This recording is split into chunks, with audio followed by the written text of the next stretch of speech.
a development which contributed, right, towards, you can say, partition of India.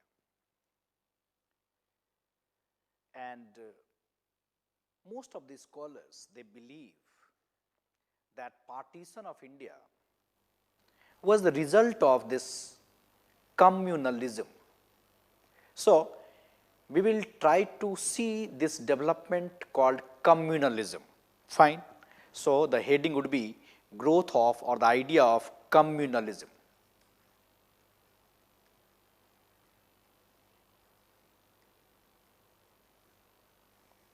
Communalism.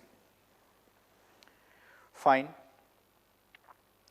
So, what exactly is this communalism? How it evolved? And finally, how this led to what you call two nation theory, which finally created Pakistan.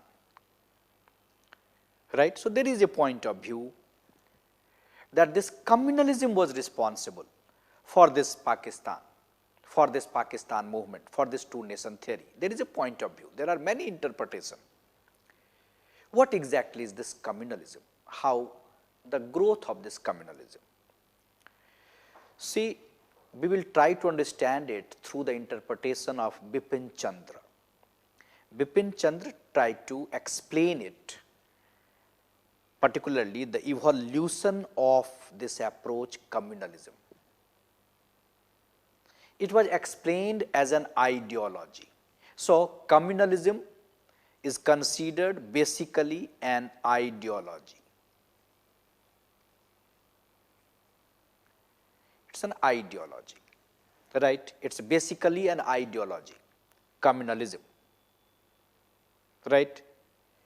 Ideology regarding what? Ideology which gives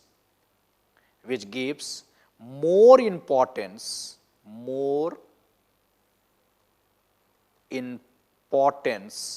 to one's own, gives more importance to one's own religion, or one's own, right, you can say ethnic group, religious group or ethnic group, right.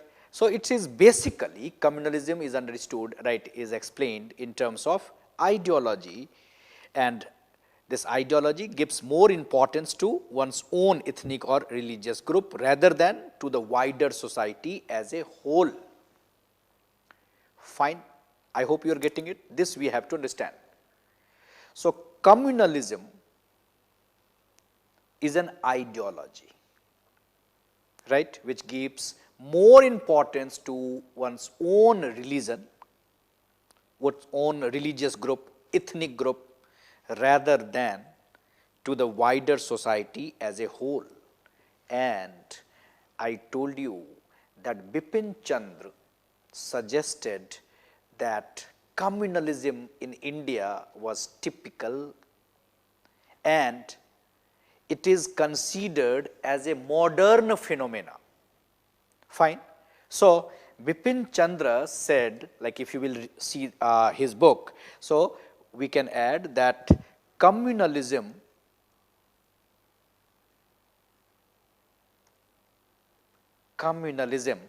right, is considered is a modern phenomena. Modern phenomena, right, and it was rooted in right, modern social, right, economic and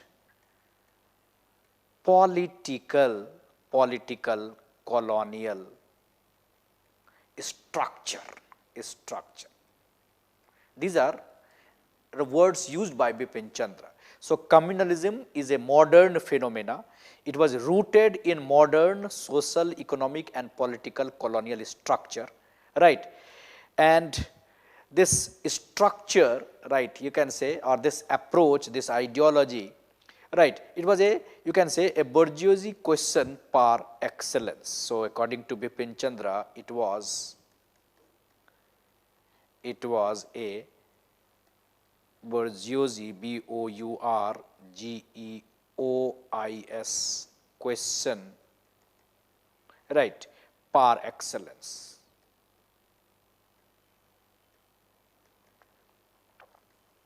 Right, fine. So, he explained it in terms of this middle class phenomena, fine, and he said it's a modern phenomena, and he tried to explain it that it was, right, not only a Hindu Muslim issue, not only a two religion issue, generally we understand communalism in that sense. So, he talked about, and most of the scholars also accepted, that there is a third angle also in this communalism, British angle, right. So, only two angle theory was rejected. So, three angle. So, there would be a third, right, element in this communalism, and in the rise and growth of communalism, British divide and rule policy played most important role. Fine. So, Bipin Chandra tried to explain this ideology called communalism, and he explained this partition in the context of rise and growth of communalism. He talked about evolution of communalism in three stages, right. First stage is, right, you will see the first stage is communal. So, three stages. So, he said that communalism evolved through three stages. It evolved through three stages. Number one, stage of communal nationalism, stage of communal nationalism, right. Second, stage of liberal communalism,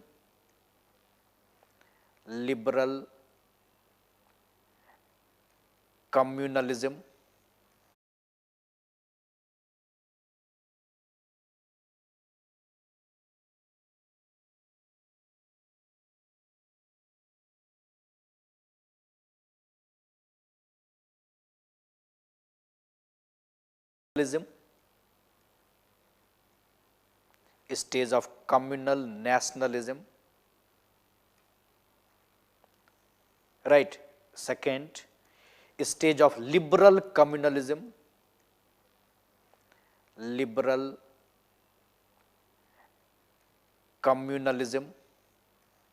right, and then third, extreme communalism,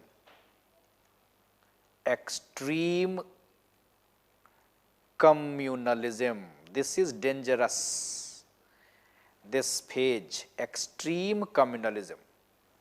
So, he talked about three basic stages of rise and growth of, right, you can say communalism. First stage is communal nationalism, very typical word Bipin Chandra used, liberal communalism, and then extreme communalism. And I told you extreme communalism, right, actually led to what? Two nation theory.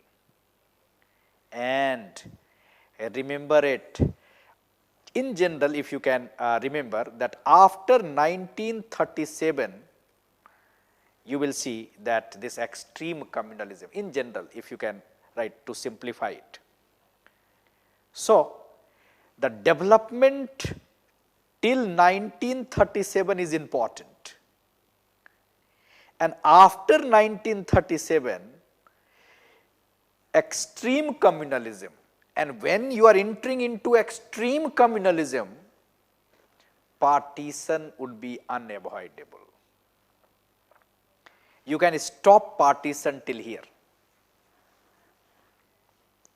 right. So, there was no two nation theory till, you can say, right, you can say 1937, fine, but when it entered into the extreme phase, it was difficult. Now, what is this communal nationalism? What is this liberal communalism what Bipin Chandra talked about? Right. Number one, first stage is communal nationalism. communal nationalism. Communal nationalism. Fine. So, communal nationalism is the notion, it is the notion that, it is a notion we can add here, the same explanation by Bipin Chandra, that it is a notion that since a group or section of people, since a group or section of people, since a group or section of people belong to a particular religious community, belong to a particular religious community, their secular interests are same. Their secular interests are same. I hope you are getting it. Suppose this religion, suppose this religion, suppose we can call it religion 1, religion 2, right. So, here particular religious community belong to a particular religious community, their secular interests are same. Their secular interests are same. I hope you are getting it. Suppose this religion, suppose this religion, suppose we can call it religion 1, religion 2, right. So, here in this religion, suppose if religious interest is same, their secular interest is same. If religious interest is same, secular interest is same. This is stage 1, this notion, communal nationalism. Religious interest same, secular interest same, right.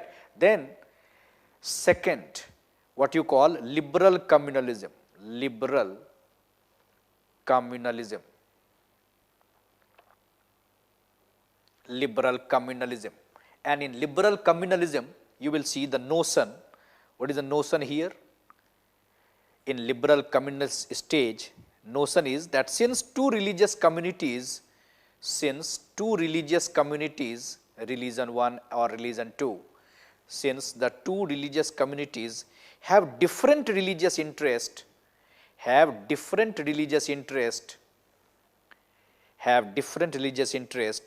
they have different secular interest also.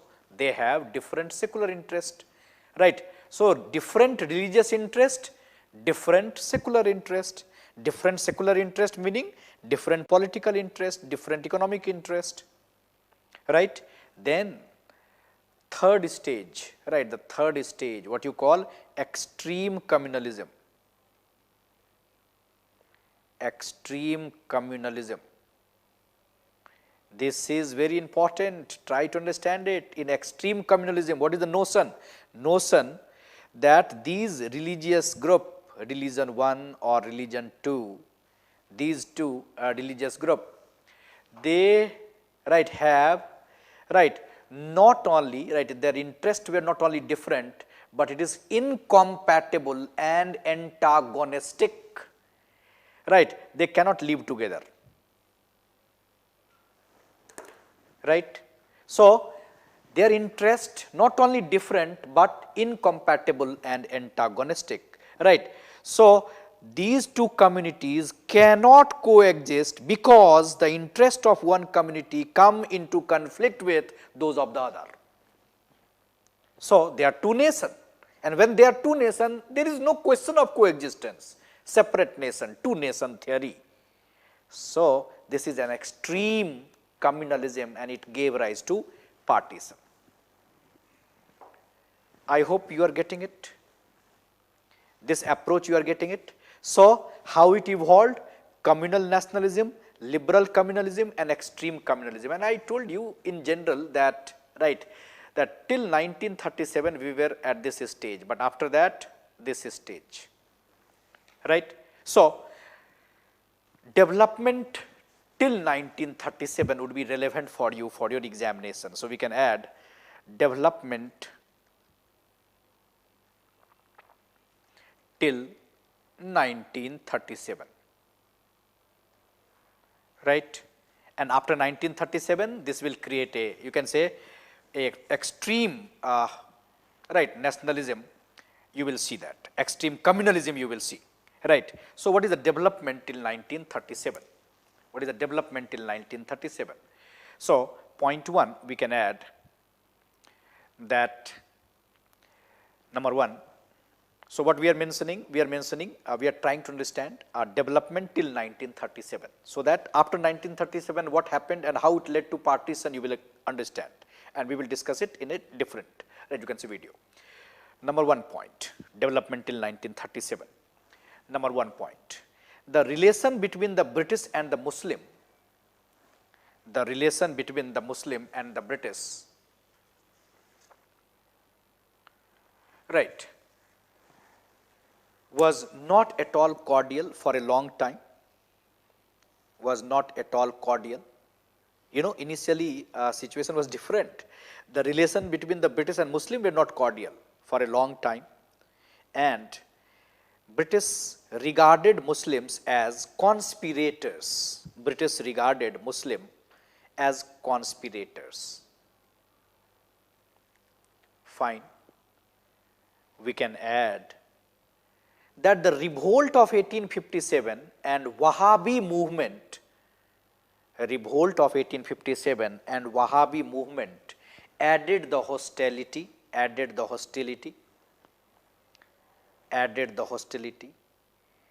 but British approach changed, after the book of William Hunter, W. Hunter, called Indian Musalman. Their approach changed. Now they came to know that Muslims are too weak to rebel, right? So their approach changed, right? Their approach changed. And then they started following what you call divide and rule policy. They started following divide and rule policy. Right.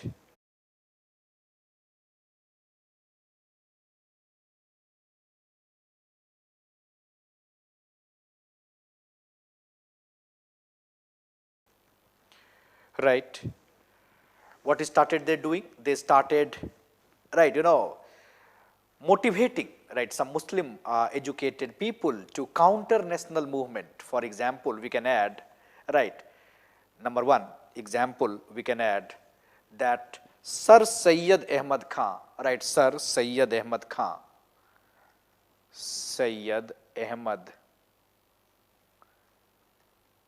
Khan and, right, Raja Shiv Prasad, Raja Shiv Prasad, Syed Ahmad Khan and Raja Shiv Prasad, they were propped up, they were motivated to create what you call anti-Congress front, anti-Congress front. So this is probably the beginning of a straightforward, a direct, right, you know, attack on national movement with the help of right, the Muslim leaders and with the help of some leaders who were against the Congress, right. So Sir Syed Ahmad Khan and Raja Shiv Prasad, they were propped up. So British started playing the policy of divide and rule. Then next point we can add, right, that British started convincing Muslims, that Indian National Congress, right, is a Hindu organization, right. They started persuading them that Congress is a Hindu organization. Congress is a Hindu organization. Only 5 to 6% Muslim members in the Congress. So it's a Hindu organization, this kind of idea, right. Then next point, right, Swadeshi movement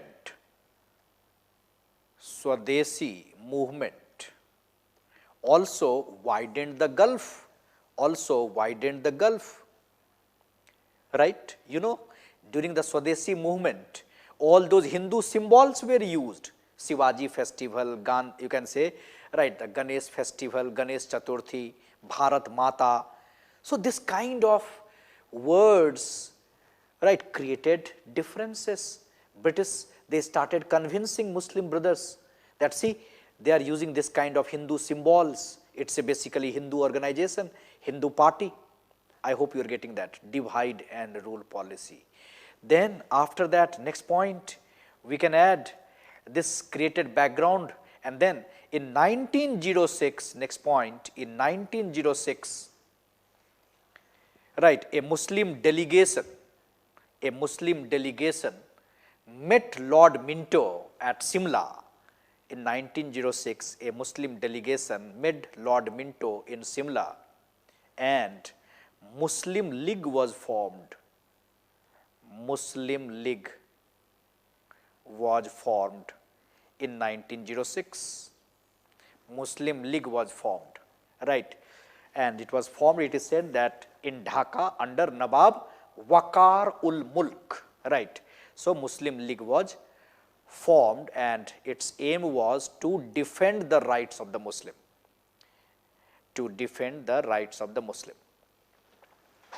Fine, I hope you are getting it. Gradually they started playing their divide and rule policy, and they presented Congress as a Hindu organization. They convinced Muslim that you have to take care of your interest and we are with you, right. Then we can add that after this, in 1909,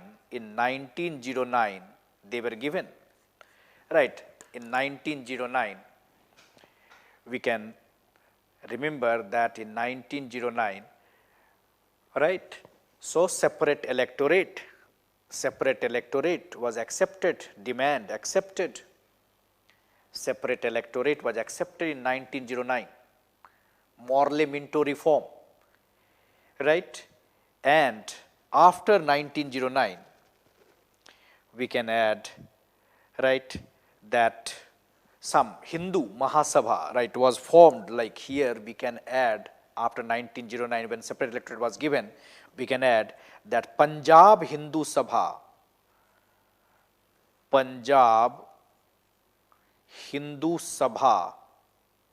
was formed. UN Mukherjee, Lal Chand, Punjab Hindu Sabha was formed, right, Punjab Hindu Sabha was formed. So you will see the rise of or growth of communalism, right, their divide and rule policy, apprehension, suspicion, and you will see that growth. In 1916, because of the changed atmosphere, international politics, right, in 1916, right, the Muslim League, one young branch, started coming closer to Congress, and finally the Congress accepted Muslim League's, you can say, Congress accepted Muslim League demand of separate electorate. So 1916, great, you can say, development. But after that, 1917, right, 1919, right, you will see Gandhian phase during the, that movement, what you call, right, the Khilafat days, they started coming closer. But this, right, this development could not influence the masses. There was always a gap, there was always a suspicion. But yes, there was a League and Congress unity. But this unity could not continue after 1920. So we can add that in 1920s, you will see two major development in 1920s, two major development. What? You will see the Arya Samajist, right, Arya Samajist, right, launched what you call Suddhi and Sangathan movement. So this unity which started actually after 1911 and which continued till 1920, this was a very good period for Hindu-Muslim unity, this period. But it could not continue, and 1920 you will again see communal problem. Arya Samajists started demanding or started launching Suddhi and Sangathan movement, purification movement, and Muslims, right,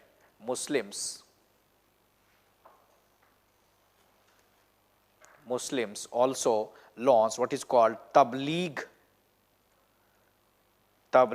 and Tanjeem movement. Tabligh and Tanjeem movement. Fine.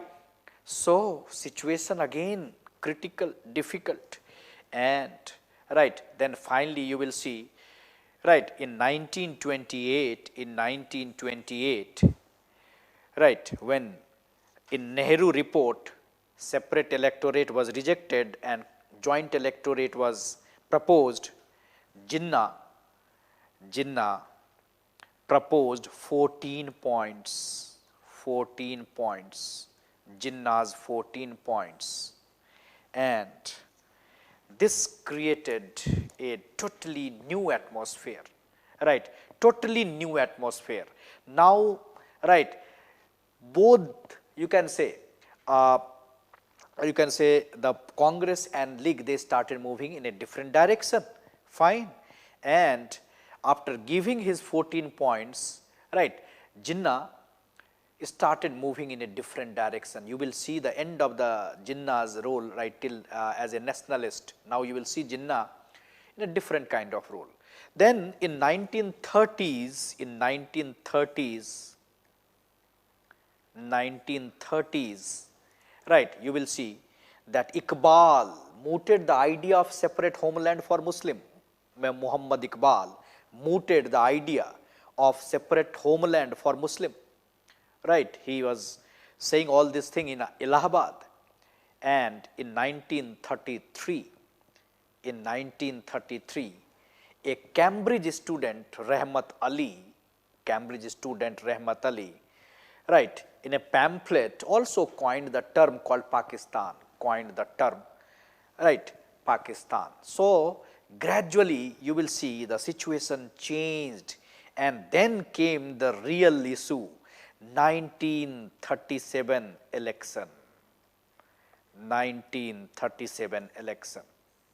right, and we can mention that it was a game changer, right, 1937 election. And when in 1937 election Muslim League was defeated in this election, now Jinnah described Indian National Congress as a Hindu organization clearly. Jinnah, right, described Indian National Congress and started, you can say, propagating the doctrine of Islam in danger. And this gave rise to what you call extreme communalism. So this defeat changed. Jinnah came out with many reports, doctrine of Muslim suffering. And when this Congress ministry resigned, right, in December 1939, Jinnah League celebrated it as Day of Deliverance. And in 1940, right, you will see that in Lahore, Muslim League, right, in March 1940, Pakistan resolution was passed. So finally, Pakistan resolution was passed, right, in Lahore session of the Muslim League, and this created the background for, right, partition in India, right. So you have to understand what is communalism. You have to understand how it evolved through these stages. Then we have to understand briefly, right, those development till 1937 and after 1937 also. So we will discuss development after 1937, right, in a separate video that we have to see, and how it actually created the background for partition, and why partition, what was the difficulty when it became unavoidable, that we have to see.